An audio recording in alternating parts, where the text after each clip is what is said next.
May tindahan ka ba? Naranasan mo ba ang mga ganitong senaryo?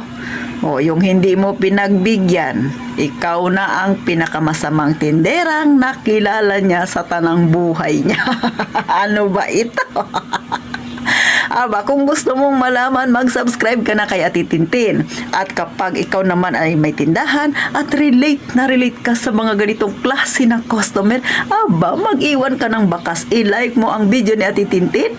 At syempre, sa mga datihan kong subscriber, maraming salamat sa inyo. At sa mga baguhan, salamat din sa inyo dahil nagtiwala kayo kay Ate Tintin na mapasaya ko kayo. Dahil syempre, ang tinatalakay ni Ate Tintin, real talk na mga pangyayari sa ating munting tindahan.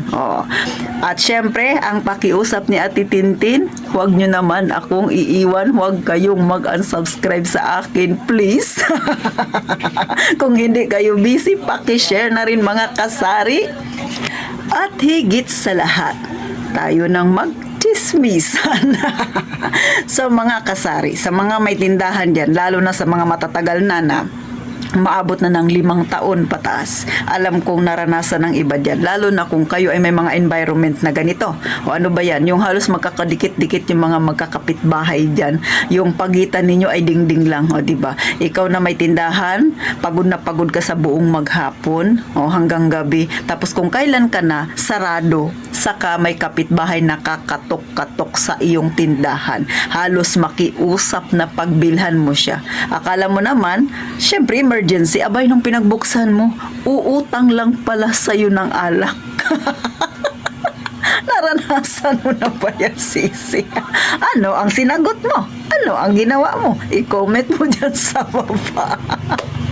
Sa mga wala pang tindahan, ha, mga kasari, at gustong-gusto ninyo na magkaroon ng tindahan, kung ang environment ninyo ay ganyang klase, ha, abay mag-isip ka ng maigi kung ikaw ba talaga ay magtatayo ng tindahan.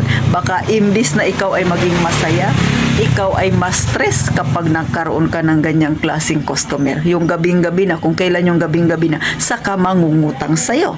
O sabihin na natin na nagbabayad naman siya. Pero syempre, hindi pa rin yan tama na hating gabi na tulog ka na, sarado ka na, magkakatok siya dyan para lang pagbilhan mo siya ng, o kaya pautangin mo siya ng alak. O, okay lang naman sana kung gamot yung uutangin. Kaso alak, mga kasari.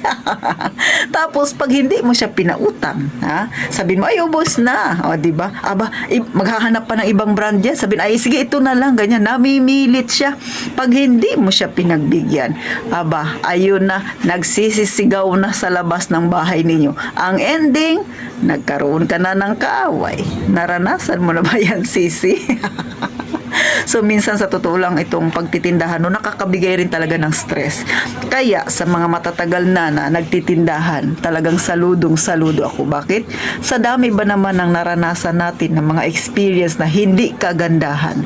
Heto, nandito pa rin tayo, nagtitinda pa rin tayo, nagtitiis pa rin tayo sa ganitong klase ng customer. Kaya sa mga matatagal ng mga itindahan dyan, aba, laban lang. So, hindi lang yung ganitong klase ng customer ang meron na nararanasan naming mga may tindahan. Meron pa, yung tipong hindi mo na siya pautangin kasi nga ang haba-haba na ng listahan niya. O, diba? Parang back to back to back.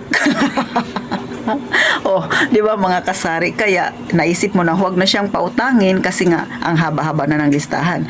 Sabihin na nating nagbabayad naman siya. Pero buwanan kung magbayad. Kaya yung listahan mo, yung notebook mo madaling mapuno kasi ang haba na ng listahan niya. Tapos eto ang masaklap. Pag nagbayad siya sa'yo, kalahati lang daw muna, yung kalahati sa susunod na naman. Oh, ang problema, yung natirang kalahati na balance niya, abay magdadagdag na naman yun. O, diba? Kung gaano kasaklap yung mga ganyang pangyayari. Bakit? Kasi yung pera natin, yung tubo natin, napunta lang sa kanya, na pending. Tapos magbabayad siya, hindi naman niya nila lahat. Kaya minsan, si tindera, hindi mo masisisi na hindi na lang magpautang dahil dala na siya sa kanyang customer na ganyan ang pinagagawa. So, hindi lang mga ganyang klaseng mga style ng mga customer. Marami pa yan mga kasari. Pero kung pag-uusapan natin yan ngayon, sasabihin ko sa inyo, buong araw hindi matatapos si Ate Tintin magdadaldal dahil sa dami ng experience na pwedeng maranasan ng isang may tindahan. Kaya sa matatagal na nagtitinda, inaabot na ng 5 taon pataas, saludo talaga ako dahil ang haba-haba ng kanilang pasensya. Kaya, kung ikaw na nanonood sa akin ngayon, wala kang tindahan, gusto mong magkatindahan, pag-isipan ng maigi. Handa ka ba? Kung ang problema mo naman lokasyon lang, ay pag-isipan mo ng maigi. Dapat pag-aralan mo muna anong klase ba yung environment mo. Sa bagay, dito sa amin mga kasari, dito sa lugar ko, wala namang ganun. Walang kumakatok yung gabing-gabi na, tapos mangungutang lang ng alak. Si Ate Tintin naman, hindi ko naranasan yan kasi wala naman akong binebentang alak.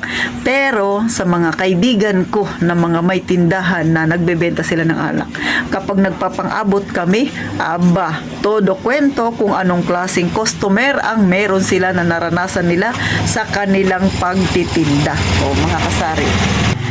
Pero syempre, hindi naman natin nila lahat, mga kasari. Iilan lang yan sila. Pero sa ating mga may tindahan, kailangan talaga mahabang pasensya. At higit sa lahat, dapat pagkalampas na sa boundary natin, matuto tayong magsalita ng no. Lalo na sa mga mahilig mangutang sa atin. Huwag nating hayaan na sila yung nagdidikta sa atin na dapat pautangin natin sila. Huwag. Kapag nakita nyo na nahihirapan silang magbayad, ibig sabihin, bawasan mo ang pagpapautang sa kanila. Kahit pa sabihin natin na nagbabayad sila at nagbabayad naman. Oo nga, nagbabayad nga sa'yo. Pero kung buwanan, tapos kalahati lang mabayaran, yung kalahati ibabalance muna. Sa susunod buwan na naman, tapos uutang, hindi pa nga niya na tatapos yung utang niya. O diba? Tapos mangungutang naman, magdadagdag. So ganun ang ganun. Hindi niya na matatapusan yung utang niya. So ang ending niyan, ang puhunan mo or yung kinita mo ay doon lang napunta sa kanya. Hindi mo pa siya mapaparol. Hindi gaya ng cash to cash, abay, pag nakabenta ka ngayon, bili mo kaagad bukas, naruruling kaagad ang pera mo. Siyempre, mas madaling lalago ang ating tindahan. Pero kung uutangin lang nila tapos ang tagal magbayad, sabihin ko sa'yo, Sisi, hindi kaagad uunlad ang tindahan mo. Ang uunlad sa'yo, ang dadagdag sa'yo, stress. Totoo yan. Tsaka hindi maganda na lagi mong pinapautang yung ganyang klaseng tao kasi makakasanayan kanila.